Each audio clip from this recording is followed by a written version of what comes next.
Hello Year 4, so welcome to our first reading lesson for this week. I'd just like you to think about it for a moment, pause the video. What is our target for this half term? What does it actually mean and how can we achieve this? Pause the video and have a think. That's right, so our target for this half term is to improve our fluency.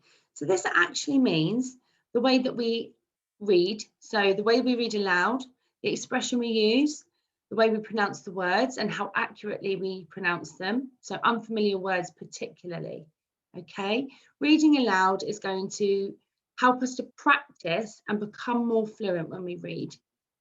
We were using echo reading last week. We're going to continue with that for this lesson. But first, I would like us to read the story so far. So we didn't finish the text last lesson. We just got to the point where Antife was in the tomb. So I'd like us to read the story so far together. While I'm reading, I'd like you to follow the text with your finger. Remember, this is a really important way for you to develop your fluency skills because you'll follow at the same pace as I am reading. So I'd like you to now pause this video, go to today's folder. In there is a copy of the text that you can follow on the screen. Open it up, come back to the recording, press play, and then I will begin to read the text. And you can follow along to the point at which we got to with your finger. So pause your video, go and find the text, and then return and press play before beginning to follow. Okay, are you ready? I will begin. This story begins in ancient Egypt during the happy age of blue hippos.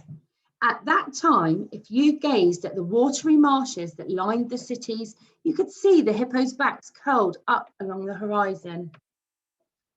As the good masters of the River Nile, the blue hippos basked in tranquil waters. All around them bloomed flowers, and as time went by, the river's many plants left a mark on their sun-bathed skin. Fish would brush against them, butterflies would land on them, and birds pecked without fear at these strange turquoise creatures. So on to the next page, Year 4. One day, the youngest amongst them, the one they called Little Hippo, became the friend of Antife, a tall old man with white hair. Every night, side by side, Antife and Little Hippo would admire the setting sun. The sun dies each day to be reborn each morning, the old man would say. Soon I too will fall asleep just like him. Then a long journey will begin. When Antife left for his unknown kingdom, and when he was laid below the ground, Little Hippo lay down beside him and fell into a deep slumber.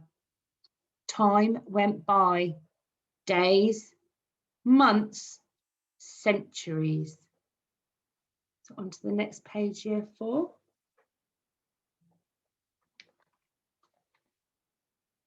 Hidden deep inside their tomb, Antife and Little Hippo seemed to be forgotten. Then one bright morning, at the first light of dawn, shovels began to dig through the earth. Hands began to search slowly through everything. One by one, the diggers removed a multitude of objects, each one more precious than the other. All of this commotion woke up Little Hippo, who became frightened and hid beneath a stone. It was only then that he noticed his size. Instead of growing all these years, he had been getting smaller and smaller. Okay, Year 4, press pause and shut down the text and return to your lesson. Okay, so before we begin to move on and read the next part of the story, I'd like us to just think about what has happened in the story so far. Just making sure that we're picking up on everything that we can see in the pictures as well as what we can hear when we read the text. So, what do you notice when you look at the first picture? When was the age of the hippos? Can you tell? Are there any clues there?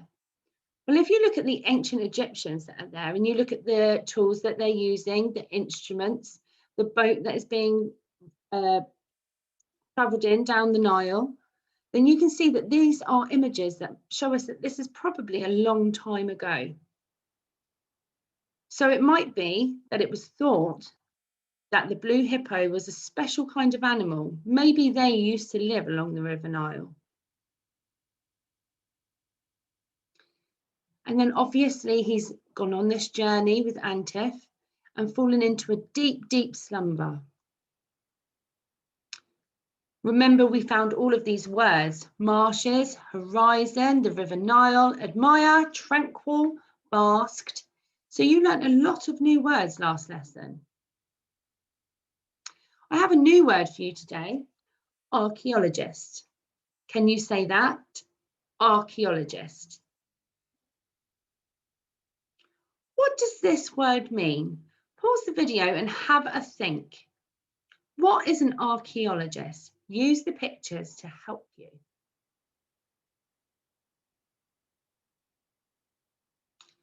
Okay, well, an archaeologist is somebody who would dig for remains, and basically what they have found over many, many years is how we find out about the past. You'll be becoming little archaeologists in history as we go through our sessions this half term. Okay, so we finished the last week's reading lessons thinking about where Little Hippo was and why he was there. So thinking about the fact that an archaeologist might be someone who digs up artifacts and remains from the past. Where is Antif and where is Little Hippo? Who was digging?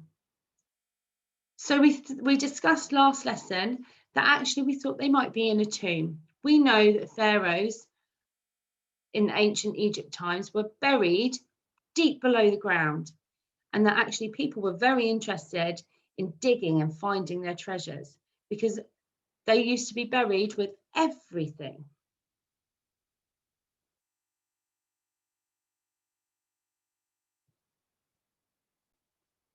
So was Little Hippo real? Was he a real hippo? How has he ended up in this tomb? What is the significance or the importance of the hippo to the Egyptian people? These are all questions that I have after reading the text so far. Do you have any questions of your own? You might want to write them down and you might be able to answer them later when we get to the end of the text.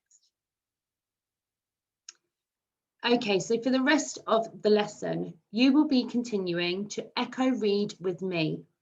I will read a sentence and then you will repeat it back to me in exactly the same way as I have read it to you. Let's read. So this is the first page we're going to look at. Remember that Little Hippo has decided he's come out of the tomb, everything's been dug up, and what does he find when he comes out? We know from looking at the beginning of the text now that we think that it was based, the time of the hippos was in the very, very early ages of the ancient Egyptians. What has happened now? Let's read. As soon as he got a chance, Little Hippo slipped out into the open. I'd like you to pause the video and have a go at saying this in exactly the same way as I have said it to you. I'm going to read it one more time. As soon as he got a chance, Little Hippo slipped out into the open. Your turn, Year 4. Nothing looked the same outside. Your turn. The city had vanished into thin air, and in the river, the blue hippos had disappeared. Your turn.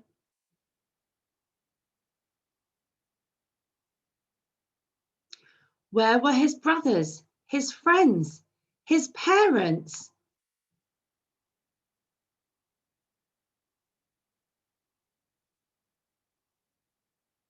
There was not even a single flower growing anywhere, not a single bird flying in the sky.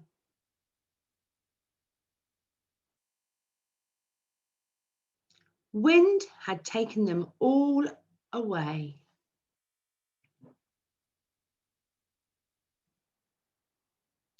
So have a think about my fluency there. Did I read the text accurately? I noticed that I added a word onto that last sentence. I'm going to repeat it again, reading the text correctly. Wind had taken them all. Did I read it correctly then? Let me try one more time using my finger. Wind and time had taken them all.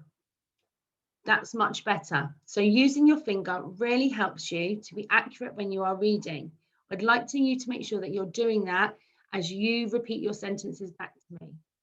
If you want to pause this page, go back, rewind it, listen to me saying any of those sentences and practice them again, then please do so. Okay, we're going to move on to the next page now. And it looks like he's going to go off searching for something. So shall we find out? I need to find my own kind, thought Little Hippo. Repeat that in the same way as I've read it to you, Year 4.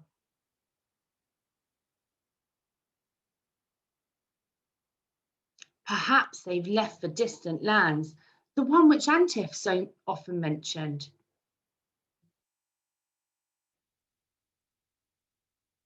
That's a tricky sentence, so I'm going to say it again. It's because it is speech, and I know that because it's got inverted commas around the outside.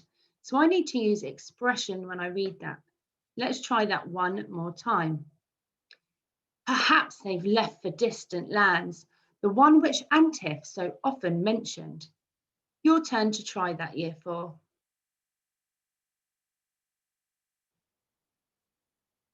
Next sentence.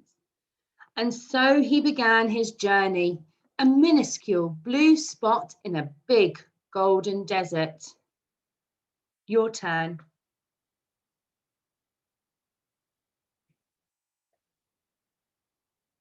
Now we have some short sentences. He scampered for days. The more he walked, the more sand stuck to his skin, covering the beautiful turquoise colour of his back. Lots of tricky words there. I'm going to repeat that sentence one more time. I'm going to use this comma to take a pause. The more he walked, the more sand stuck to his skin, covering the beautiful turquoise colour of his back.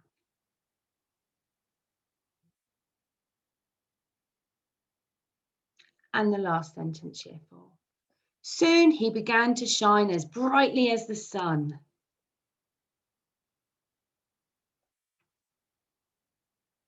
Well done, Year 4. I hope you are reading that back in exactly the same way as I read it to you. So what's happened to Little Hippo? Why is he alone? Why are things so different? Have a think. Why might things be so different for him? Hopefully, we're going to discover the answer to these questions as we go along through the book. Okay, Year 4, that's your first lesson almost done. You just need to perform. Please go back to the 2 pages that we've just read together.